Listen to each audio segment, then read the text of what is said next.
Bonjour, je m'appelle Danielle LeBlanc, je suis directrice de la collection littérale aux éditions Perce-Neige et je reçois la poète Sue Goyette et la poète Georgette LeBlanc, traductrice du recueil Océan, lauréat du prix littéraire du gouverneur général pour la traduction en 2020.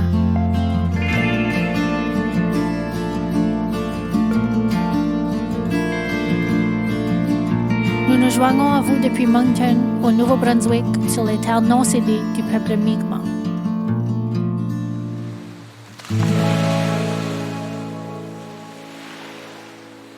Salut Sue, salut Georgette, bienvenue. Merci beaucoup d'être ici cet après-midi pour cette conversation au sujet de Océan et Ocean.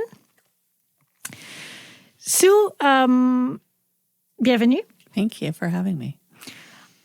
I'd like to start with you telling us a little bit about Ocean. If you could introduce the text. It was published in 2013, shortlisted for the Griffin Poetry Prize. It won the Nova Scotia Lieutenant Governor's Masterworks Award. So if you could maybe present it to us a little bit. Ocean is a book-length poem in 56 parts that reckons with the wildness and genius of the ocean and what it's like to live in that proximity without really understanding how it works. So I consider it kind of an eco-text in how we live with wild and some of the assumptions we've made about that wilderness and how we've consumed that wilderness. And it's also just a deep bow and thank you very much to a piece of water that I feel very close to. Which is the Atlantic Ocean, absolutely. Specifically the one at the foot of the city of Halifax. That's where I see it the most, so that's what I think about when I was writing, yeah. And Halifax, I know, is very foggy a lot of the time and atmospheric, so I'm sure it gives you a lot of material to work with. And it's also all the hills end up in the ocean. So if you cycle, you're always heading towards the ocean in a way that can feel really fun and dangerous. Yeah. Yeah. Well, I just want to say also the ocean, when you see it in the context of a city, you see it in between buildings and it's always doing its own thing. And I love that about it. Like I had this part-time job and I was walking, twice a week to this job that was down on the waterfront. And I would see the ocean in between the buildings and it was like seeing a coyote in the city. It was like seeing something unexpected. It always took my breath and it was always like, sometimes it was like, brushed back suede. Sometimes it was like really kind of evocative and, nautical. And sometimes it was just like a mirror. And I just thought, whatever's going on out there, it was on its own. And yet it was part of the city scene in a way that I found just so compelling. Absolutely. And the book is marketed as a biography of the ocean, or at least as the author, you're marketed as the ocean's so far best biographer. Is that something you set out to do?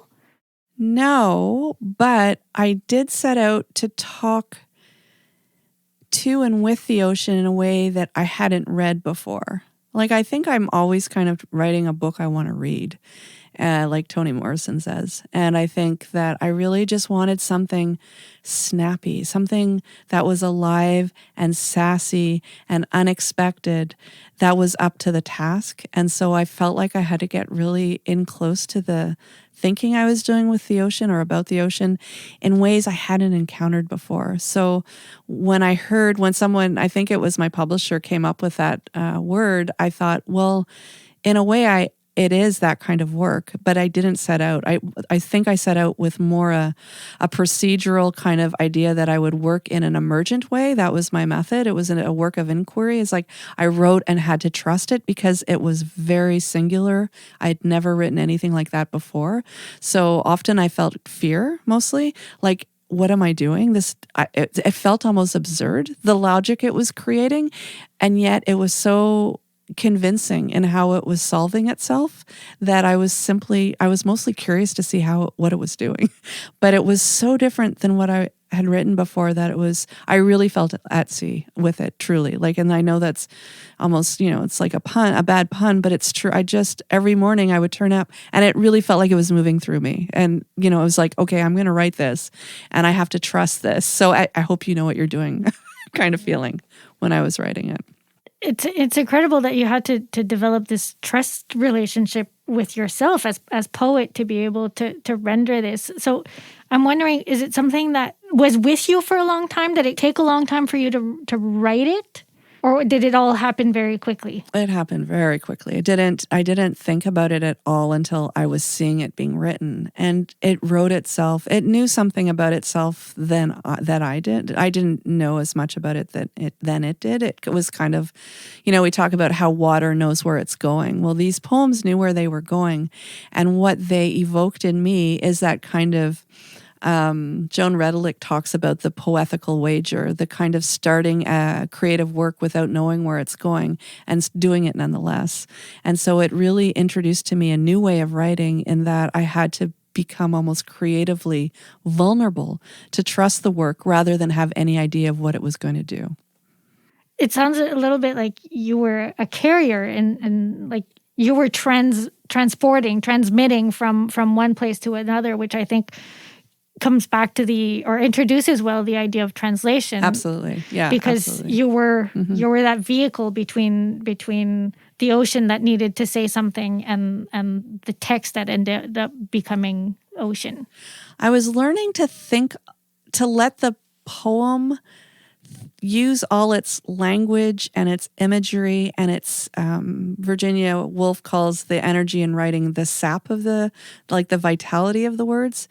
I was using them to do the thinking of the poem rather than top-downing on the poem my own ideas, which is hard to talk about, but it was a very distinct and gestalt shift in how I wrote. Like when I look back on the book before that, Outskirts, it's so different. It's almost syntactically almost traditional. It's like using sentences in a way that Ocean just breaks from, and I don't think I'll ever be able to go back to write in the way that I used to. That was going to be my next question. Did that stay with you after because you have several collections that came out after Ocean? Yeah, it stayed with me, but I find each collection asks something different of me. But ultimately, they all ask for that emergent procedure that is more inquiry or curiosity rather than fear, and that I go along with something. So it's kind of, it's more about process than it is about outcome, if that makes sense. So yeah, every book since then has been a grand adventure. And ultimately I'm left after I finish thinking, I'm always terrified of it because I don't know it. And I think, oh, this is going to do me in. Like this is going to get published and people are going to think what are you doing? And every time I have something coming out in the spring and I'm really terrified of it. Yeah. But you're well-loved. You keep raking up the accolades. And I think this is a perfect way to introduce you, Georgette, puis la traduction Océan. Peux-tu nous parler un peu de comment le projet s'est présenté puis est arrivé entre tes mains? Yeah, je sais plus trop comment ça s'est fait. Comme il y a un jour, tout ce que je sais, c'est que j'ai commencé à traduire ou j'ai accepté de traduire le recueil. J'ai rencontré Sue à Halifax à un moment donné. Avant d'accepter là, de le faire, juste pour avoir une idée d'elle, parce qu'on s'était jamais rencontrés. J'avais lu le texte, je connaissais déjà de nom Sue et son travail, et en lu comme quelques-unes de ses publications avant Ocean. But je voulais vraiment, juste avoir un feeling aussi de comment est-ce qu'elle se sentait par rapport à tout ça. Parce que j'avais déjà commencé à penser à la langue et puis comment je traduirais ça, puis ce que j'en ferais, puis savoir si Sue sera ouverte à mes idées. Je m'en doutais là, je me disais que ça allait être OK, mais ça faisait du bien d'avoir... C'est comme le confine par sa présence, puis par son... Je sais pas, juste... Ouais, sa présence, en tout cas, sa personne. Puis je me demande, après avoir entendu Sue décrire le processus puis de création pour elle, puis comment elle a pondu Ocean, toute cette idée de curiosité, puis poursuivre sur sa curiosité. Est-ce que c'était le même processus pour toi de traduction? Non, je crois que c'est complètement différent parce que c'est pas... sans Sue, il n'y a pas de traduction. Sans son texte à elle, le texte d'origine, il n'y a pas de traduction. Puis, je suis d'accord, comme je comprends ce qu'elle disait tantôt par rapport à être comme un genre de conduit. Tu sais, là, c'est comme c'est une façon poétique d'expliquer un processus, finalement, de création qui est mystérieux. Mais c'est pas aussi simple ou aussi facile non plus. C'est pas comme t'entends une voix, puis tout de suite, comme ça c'est juste comme un conduit. C'est pas, je pense, je sais pas si elle sera d'accord, j'imagine, je pense qu'elle sera d'accord. C'est pas tout à fait ça. C'est encore moins ça en traduction, parce que tu as un texte d'origine, tu as une matrice, tu veux pas dévier de ça. Tu veux pas, moi, en tout cas, je voulais pas. Je voulais rester très proche du texte d'origine que j'aimais. Je voulais rester proche de... Je voulais faire vivre l'énergie que je sentais en lisant son texte.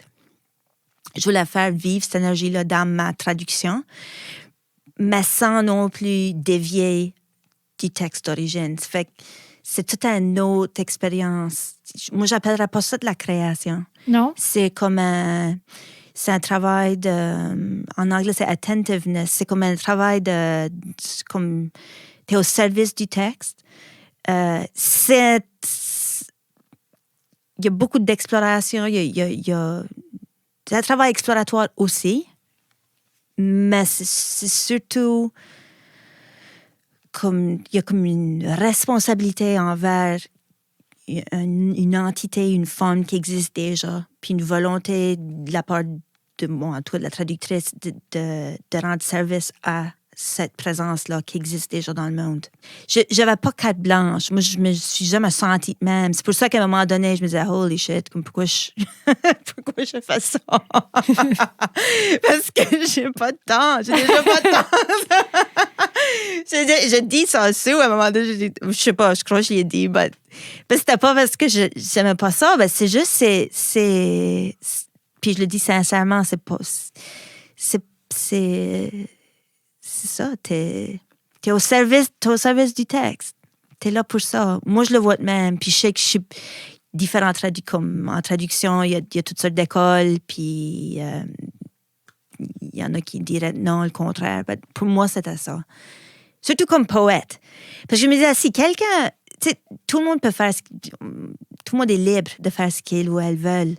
Mais comme poète, moi, j'aime... Si on m'approchait pour une traduction, de faire une traduction, en tout cas, qu'il y en ait au moins une qui reste proche du texte d'origine. J'aimerais ça. C'est là. Puis, est-ce qu'il y avait une tension entre la traductrice puis la créatrice? Oui, c'est sûr qu'il y a eu quelques moments où j'avais envie de... Parce que c'était frustrant des fois. Là, en français, c'est souvent c'est comme boiteux, ou il y a de quoi qui travaillait vraiment bien en anglais, puis il y a comme c'est sharp, c'est oui. Rapide, oui. efficace, pragmatique en anglais, puis en français, ça prend du temps, puis 4 vers plus tard, t'arrives à l'image. Ça fait des fois, j'avais comme envie de couper. Ben là, ça m'a obligée de trouver comme d'autres stratégies, puis ouais. Non, je comprends. Oui, mais puis je vais dire, on l'a vécu aussi dans le processus de révision, où est-ce qu'on a eu beaucoup de discussions sur... Des fois, il y avait des extraits qui étaient un peu plus longs en français, puis là, les vers fonctionnaient pas parce que les vers dans Océan, dans la version anglaise, c'est des couplets, c'est des couplets en français. Oui. Puis c'est vraiment, comme tu dis, c'est vraiment précis, c'est vraiment... condensé, c'est ça, dense. C'est très dense. C'est des vers très denses, des images, une image après l'autre, juste qui s'enfilent. Oui. Fait que c'est comme chaque image est comme un genre de microcosme de signification. Puis heureusement qu'au niveau du rythme, il va moins travailler. Ben, quand même, il y a une certaine cadence, il y a absolument. Comme le ebb and flow, puis là, le ton, puis tout le reste. Mais là où la poète avait tendance à vouloir embarquer, c'était juste comme une genre d'interprétation. Je me suis retrouvée à quelques moments, puis heureusement que c'était là pour me pour me le rappeler, les signaler. Ben, des interprétations, c'est comme, this is what she wanted to say. Tu sais, ben, non. Non, OK, maybe so, but elle l'a écrit comme ça. Ça fait que, oui, non, je me suis, tu sais, j'ai pris mes interprétations, tu sais, là, plutôt que d'écrire ce qui était écrit, ce que Sue avait écrit, des fois, j'avais comme envie, de créer, mais je sais pas, ça sert à rien, je suis pas là pour ça, tu sais, là, j'étais pas là pour ça. La traduction, à mon sens, c'est pour mieux faire connaître un texte, le texte d'origine, it's the reason for the season. Tu sais, là, c'est comme ça, c'est de même, je le vois. Mais dans ma langue, fait que c'est ça. Oui, puis on en reviendra à ta langue, mais je me demandais si, pour toi, c'est un peu comme traduire deux langues. De un, l'anglais, puis de deux, les métaphores qui se trouvent dans... C'était dit comme ça? Ouais, ben, je crois qu'en traduction littéraire, comme surtout en poésie, la langue est la métaphore. Ça fait que tu peux pas... Il faut juste que tu t'ouvres à ça. Mais ça, c'est pas une interprétation de la métaphore. Non. Faut traduire quasiment, selon moi, mot à mot, comme... aussi littéral que possible. Littéral que possible, pour laisser au texte laisser au texte la chance de faire son travail. Parce que c'est même qu'on construit une métaphore de toute manière. C'est la personne qui lit, qui vit la métaphore. Ça fait que si moi j'interprète sa métaphore puis j'essaie de l'expliquer puis de boucler ça, c'était ça, non, ça travaille pas. Ça fait que c'est pour ça que je voulais la suivre autant que possible, parce que dans le fond, comme le texte fait son travail, les mots créent la métaphore qui crée l'effet. C'est même ça se passe. Merci. De rien. Merci à toi.